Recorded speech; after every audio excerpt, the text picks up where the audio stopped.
नमस्कार दोस्तों, स्वागत है आपका हमारे YouTube चैनल डेली जी के डोज में।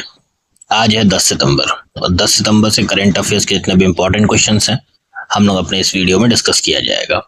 ध्यान रहे वीडियो को पूरा एंड तक देखिएगा ताकि हर क्वेश्चन की डिटेल्ड एक्सप्लेनेशन आपको मालूम चलती रहे, जो कि एग्जाम के पॉइंट ऑफ व्यू से काफ़ी इंपॉर्टेंट है। और जितने भी नए व्यूअर्स चैनल पे आते हैं आप सभी से रिक्वेस्ट है कि चैनल को सब्सक्राइब ज़रूर करें और बेल आइकन प्रेस करें ताकि पर डे की नोटिफिकेशन आप तक जाती रहे। शुरू करते हैं बिना पंचायत के अपने सेशन को।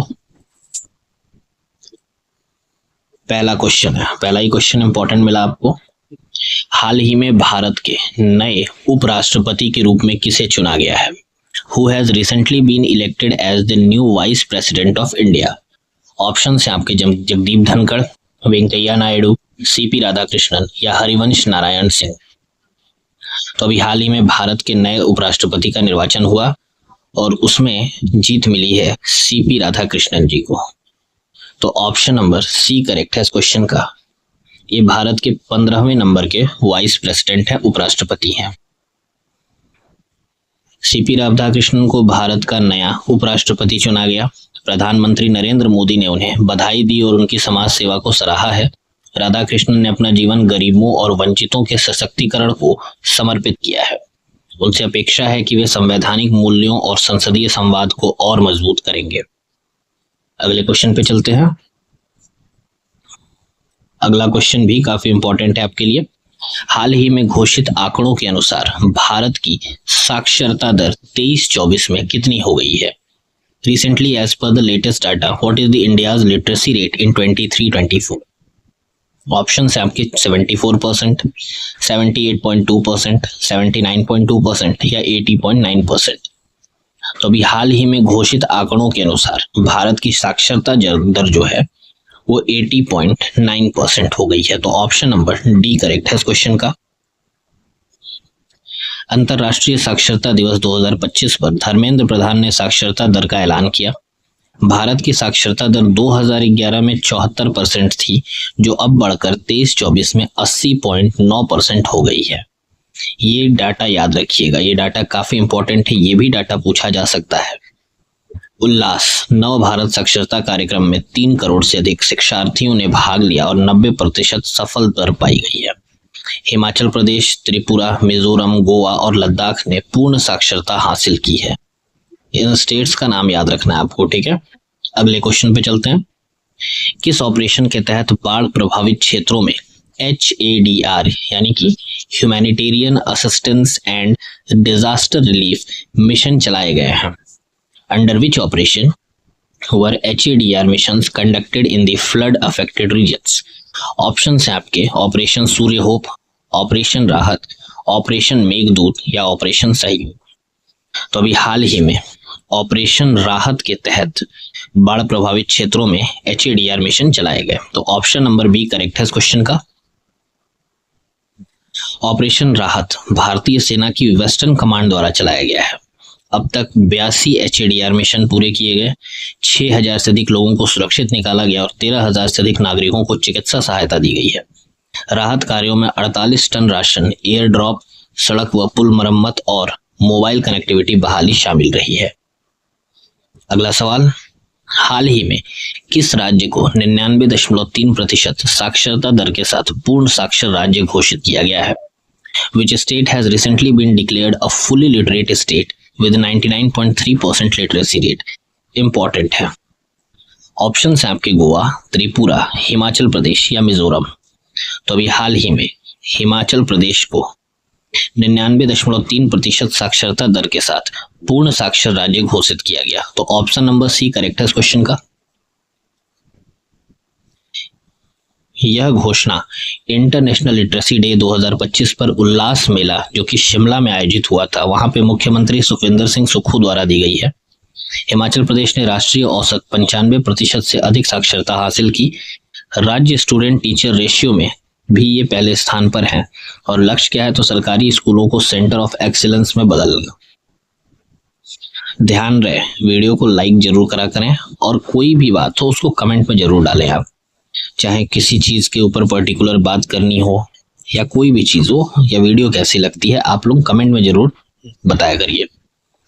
अगला सवाल, सहकारी आधारित कृषि निर्यात को बढ़ावा देने के लिए हाल ही में किसके बीच एमओयू पर हस्ताक्षर हुए हैं?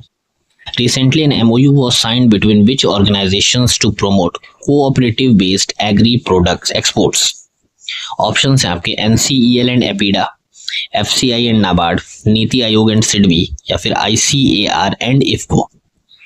तो अभी हाल ही में सहकारी आधारित कृषि निर्यात को बढ़ावा देने के लिए NCEL और एपीडा के बीच में MOU पर हस्ताक्षर हुए हैं। अब NCEL क्या है? तो नेशनल कोऑपरेटिव एक्सपोर्ट्स लिमिटेड है, और एपीडा आपका agricultural and processed food products exports development authority है। तो ऑप्शन नंबर ए करेक्ट है इस क्वेश्चन का।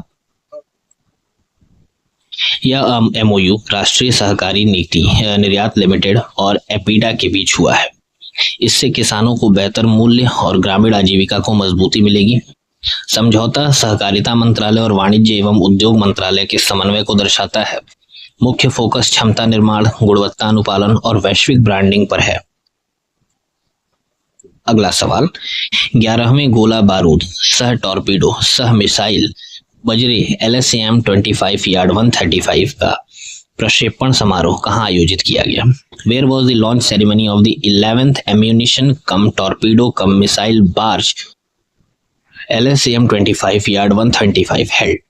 ऑप्शन है आपके विशाखापट्टनम, मुंबई, कोची या थाने। तो अभी हाल ही में थाने में 11वां गोला बारूद सह टॉर्पीडो सह मिसाइल बार्ज का प्रक्षेपण समारोह आयोजित किया गया। तो ऑप्शन नंबर डी करेक्ट है इस क्वेश्चन का। अच्छा, LSAM क्या है? तो ये आपका लार्ज स्केल एडिटिव मैन्युफैक्चरिंग है, ठीक है। प्रक्षेपण समारोह 8 सितंबर 2025 को आयोजित किया गया। स्थान क्या था? तो मेसर सूर्य दीप्ता प्रोजेक्ट्स प्राइवेट लिमिटेड, थाने। मुख्य अतिथि थे रेयर एडमिरल विशाल बिश्नोई, और ये परियोजना मेक इन इंडिया और आत्मनिर्भर भारत की पहल का हिस्सा है। अगला सवाल है, सरस आजीविका मेला 2025 कहाँ आयोजित किया गया है? इंपॉर्टेंट क्वेश्चन बनेगा। वेयर इज दिस सरस आजीविका मेला 25 बीइंग ऑर्गेनाइज्ड? ऑप्शन से आपके Pragati Maidan, major Dhyan Chand stadium, India gate या जवाहरलाल नेहरू स्टेडियम। तो सरस आजीविका मेला 2025 का जो आयोजन है वो आपका मेजर ध्यानचंद स्टेडियम दिल्ली में हुआ है। तो ऑप्शन नंबर बी करेक्ट है इस क्वेश्चन का। सरस आजीविका मेला मेजर ध्यानचंद स्टेडियम दिल्ली में आयोजित हो रहा है।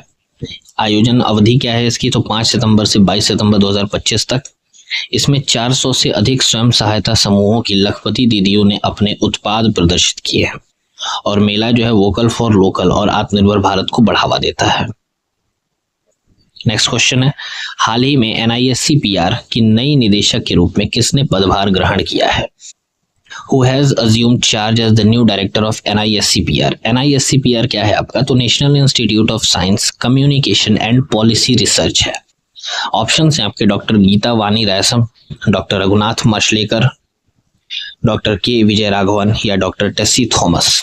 तो ये हाल ही में NISCPR की नई निदेशक के रूप में डॉक्टर गीता वानी रायसम ने पदभार ग्रहण किया। तो ऑप्शन नंबर ए करेक्ट है इस क्वेश्चन का। गीता वानी रायसम ने NISCPR की नई निदेशक के रूप में पदभार ग्रहण किया है। उन्होंने विज्ञान, संचार और STI नीति में परिवर्तनकारी दृष्टिकोण अपनाने का आह्वान किया। डॉक्टर रायसम ने AI, डिजिटल प्लेटफॉर्म और वैश्विक चुनौतियों को ध्यान में रखते हुए नीति को प्रासंगिक बनाने पर जोर दिया। उन्होंने विज्ञान संचार को SDGs यानी कि सस्टेनेबल डेवलपमेंट गोल्स से जोड़ने और जन सहभागिता बढ़ाने पर बल दिया है। अगला सवाल, अभिमन्यु मिश्रा ने FIDE ग्रैंड स्विस 25 में किस विश्व चैंपियन को हराकर इतिहास रचा है? Whom did Abhimanyu Mishra defeated the FIDE Grand Swiss 25 to make history? Option है आपके Magnus Carlsen, Fabiano Caruana, Garry Kasparov या डी गुकेश। तो अभिमन्यु मिश्रा ने FIDE ग्रैंड स्विस 2025 में डी गुकेश को हराकर इतिहास रचा है। तो ऑप्शन नंबर डी करेक्ट है इस क्वेश्चन का। 16 वर्षीय अभिमन्यु मिश्रा ने विश्व चैंपियन डी गुकेश को हराया है, और मिश्रा जी अब क्लासिकल शतरंज में रीजनिंग वर्ल्ड चैंपियन को हराने वाले सबसे कम उम्र के खिलाड़ी बन गए हैं। यह मैच 8 सितंबर 2025 समरकंद उज्बेकिस्तान में राउंड 5 में खेला गया, और मिश्रा ने गाता काम्स्की का 33 साल पुराना रिकॉर्ड तोड़ा, जिन्होंने गैरी कास्पारोव को 17 साल की उम्र में हराया था। अगला सवाल, 9 सितंबर 2025 को नेपाल के किस प्रधानमंत्री ने सोशल मीडिया बैन के विरोध में हुए हिंसक प्रदर्शनों के बाद इस्तीफा दिया? Which Prime Minister of Nepal resigned on September 9, 2025 amid violent protests over a social media ban? Option है आपके शेर बहादुर देउबा, पुष्प कमल दहल प्रचंड, केपी शर्मा ओली या माधव कुमार नेपाल। तो अभी हाल ही में 9 सितंबर 2025 को नेपाल के केपी शर्मा ओली, जो कि वहां पे प्रधानमंत्री थे, इन्होंने सोशल मीडिया बैन के विरोध में जो हिंसक प्रदर्शन हुए, इसके बाद इस्तीफा दे दिया। कारण क्या था? सरकार द्वारा लगाया गया सोशल मीडिया बैन, जिससे जेंजी प्रदर्शन भड़क उठे। इन प्रदर्शनों में अब तक 20 लोगों की मौत और 250 से अधिक घायल हुए हैं। नेपाल सेना प्रमुख ने ओली पर इस्तीफा देने का दबाव बनाया ताकि स्थिति सामान्य हो सके। लास्ट क्वेश्चन है, हाल ही में फ्रांस के किस प्रधानमंत्री ने इस्तीफा दिया है? Which French prime minister has recently resigned? Option है आपके Emmanuel Macron, Jean Castex, François Bayrou या फिर ये 2 बार हो गया, माफ करिएगा, इसको हटा दीजिएगा। तो अभी हाल ही में फ्रांस के फ्रेंकोइस बेरो ने इस्तीफा दिया। तो ऑप्शन नंबर सी करेक्ट है इस क्वेश्चन का। इस्तीफे का कारण क्या था? तो संसद में अविश्वास प्रस्ताव हारना, इससे इमैनुअल मैक्रोन की अल्पसंख्यक सरकार गिर गई। बेरू ने 74 वर्ष की उम्र में पद छोड़ते हुए केंद्र समर्थन और राजनीतिक गतिरोध का सामना किया। फ्रेंकोइस बेरू ने असंतोषजनक संसद मतदान के बाद इस्तीफा दिया है और प्रमुख कारणों में अलोकप्रिय कटौती योजना, राजनीतिक गतिरोध और स्कैंडल का विरोध शामिल है। तो ये थे आज के टॉप करंट अफेयर्स। उम्मीद करता हूँ सेशन आपको अच्छा लगा होगा। अच्छा लगता है, यूजफुल लगता है आपके लिए, तो वीडियो को लाइक जरूर करा करें। और जितने भी नए सब्सक्राइबर्स आते हैं, हमारे नए व्यूवर्स आते हैं, चैनल को सब्सक्राइब जरूर करिएगा। याद रहे, डेली जीके डोज को सब्सक्राइब जरूर करें और बेल आइकन प्रेस करें ताकि पर डे की नोटिफिकेशंस आपको मिलती रहे। तब तक के लिए धन्यवाद, नमस्कार, हर हर महादेव,